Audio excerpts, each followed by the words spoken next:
Good morning, ladies and gentlemen. Today we're going to be getting the current out of this superconducting magnet coil. It's got the spec sheet over here says it's got 80 amperes flowing through it, which creates 7 Teslas of magnetism, 89 amps of current, and 70 henries of the inductance. And then they got some shims, the most, all under 5 amps, to shim up the magnetic field. They're just various coils, I guess. So it looks like the biggest coil is 3.2, 4.7 amps. So some of the equipment involved in decommissioning or getting the current out of there is you got to stick some probes down those long tubes to make contact with the wiring, the coils in the superconducting magnet. So here over there on that little black box is a 5-volt power supply. It's 150 amps. Up top there you got a little heat sink, 0.7 volt diode, 200 amp diode, and a fan to take away some energy. So ultimately I'm going to let the current release itself into that diode to eat away about 60 watts or so of energy, so it slowly reduces the current.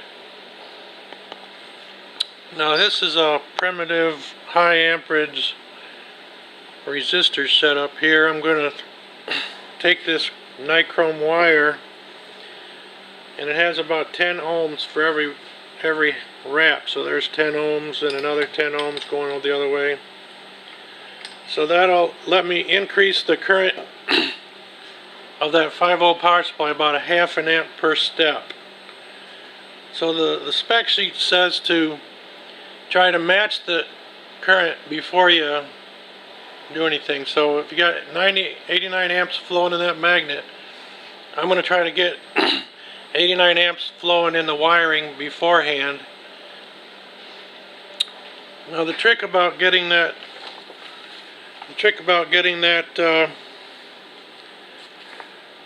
energy out of that magnet is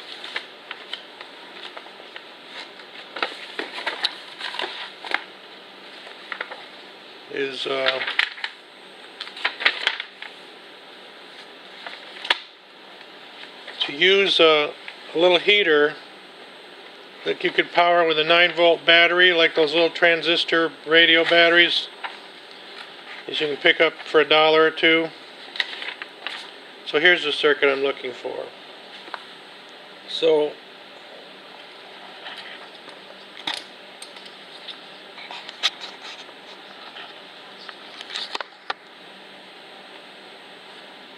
this little picture here, the main coil, that little tiny picture stands for the huge magnet winding that creates the superconductivity that's got 89 amps flowing through it, and it's 70 henries. So it's a huge, hundreds of pound coil of metal. Now here they got a little piece of that wiring next to a resistor, and then what you do is well, this is all done at the liquid helium temperatures of about 4 or 5 degrees Kelvin, next to absolute zero being 0. And so when you give this a little bit of heat, it loses its superconductivity, this small section of the coil, and its resistance is about 5 ohms in this particular case. So now when you stick a probe into there and touch both sides, now the current flowing there no longer prefers to simply go through 0 ohms. It can now prefer to leave the circuit and go out into that probe to the outside world up here at room temperature, where we can then do something with it. Now if you fail to hook up your outside probe, they do have something called a protection diode, which is basically a path, a 7/10 volt path for the electricity, or I'm assuming 7/10. It may be maybe 2 diodes in a row, but it's at least a path so that you're not going to be plowing 80 or 90 amps into 5 ohms, which is going to create an incredible amount of heat. So there's the top circuit. Now let's go over and take a look at the probes. So there's those 2 probes. This one in the middle there is the one for the 90 amps. Let's walk over and look at it.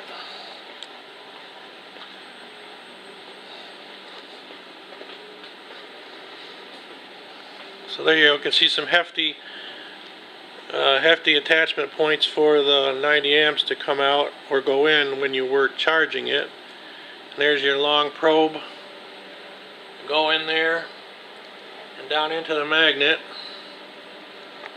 so you can connect it. Now, of course, this is at room temperature, so you want to cool this in liquid helium, or at worst case liquid nitrogen. So we're going to fill these tanks here with some liquid nitrogen and dip the probe in ahead of time to get it cooled down to about 70 degrees, 75 degrees Kelvin, which is the temperature of approximate temperature of liquid nitrogen. So you get your probe cooled ahead of time. Otherwise, it's like sticking a red hot poker onto a kettle, and it would definitely be too hot to handle, and probably would cause the superconducting magnet, a section of it, to get hot, and you would cause the whole magnet to start losing its superconductivity rapidly. The second probe is for those shim coils, and also all those little resistors that you're going to be used to heat up sections of the main coil and the shim coil. So all that is a bunch of connections there, 19 of them, to go into your magnet. So that cable goes over to my little switchboard. And so let's take a quick look at that.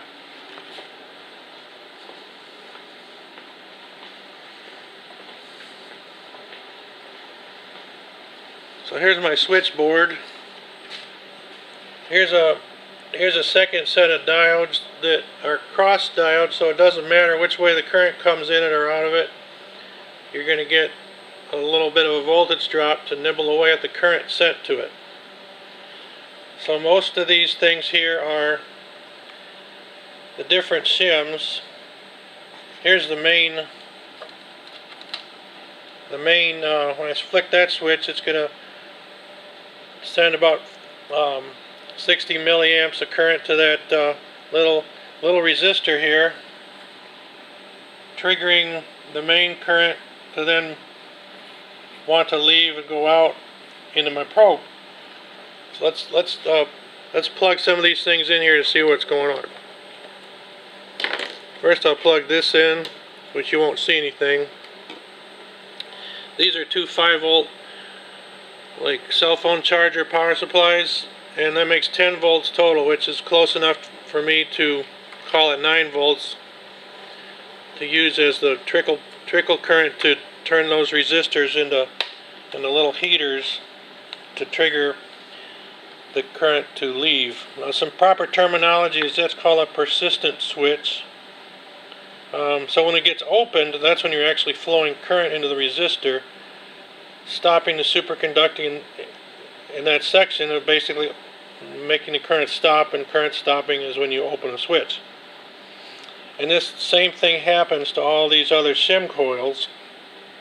And for the shim coils, they use a little trick that if you're only doing one at a time, then the superconducting current can go travel through all the other little sections there of the other shim coils to get out to the outside world only one time. We only have to have one exit, two wires to get the current out of there. Well, I didn't explain that too much, but at least you can see that's how they drew it. Let's just try to follow the path of one of them. Let's pick this one here. So you put 9, in my case 10 volts onto the heater resistor. That becomes non-superconducting, that little section there. and this, I guess it's saying 0.5 amps, 0.586 amps flowing through there, would now want to find another path because that now has resistance. So let's find out what that path is. So it can flow here, there's a wire here. These are all superconducting. Now this probably has some inductance, but this little section is just a plain old superconducting wire with 0 ohms. So it'll travel there, up, travel there, up, travel there. Oh, now it's getting out. And there we go, to the outside world, to our cross, what I'm calling cross diodes. That may be what everybody else calls it too, but if the current happened to go in one way, or the electron current goes this way, it'll travel through that diode. If it was perhaps going the other way, it would go through that diode. Now again, they have some protection here. In this case, they're using resistors because the current through here is much lower compared to the 90 amps on the big coil. The max here is only 1.9, 3.2, 4.7, and sometimes they're plus, sometimes they're minus. That's why it's a good idea to just not worry about the direction and have a pair of diodes waiting for that current. And let's see how I can monitor the situation here. There's a little nifty thing you can get off of the eBay. Now, the only valid number here, of course, in this case is my current. This is actually just the current, the voltage of the power pack I'm using to power this up. But that's all I'm looking for here, is monitoring the current. And here's a little part that monitors that current. It's a big high amperage piece of metal. There it is. So the current goes, okay, that side's not hooked up yet because I'm going to hook the probe to that side, and the electrons are going to travel down that into the black strip there to the other side. And while doing so, you see the second smaller pair of screws. Those are going to pick up a voltage. It's 75 millivolts for every 100 amps, and turn that into a reading over there. And so the max is 100 amps. Well, that's great. I'm only going to go up to 90 amps. And there's my big old diode. I'm only using one of them out of this pair. It's rated at 200 amps, and my heat sink with the fan going. And the fan is being powered by that same 12-volt power supply that powers the current sensor. This is the device that's going to slowly dissipate the heat, or turn the electrical energy from that magnet into heat. And here's my 150 amp power supply, again picked up on surplus. Alright.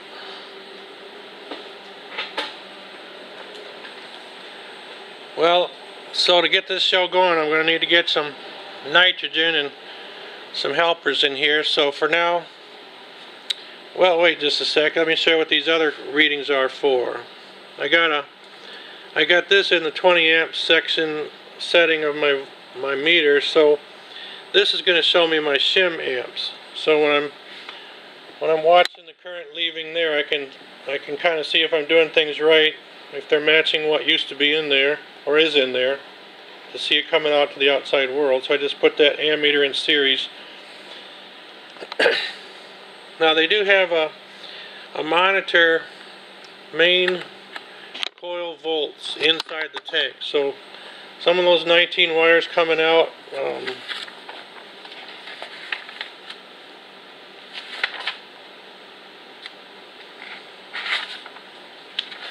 there it is. So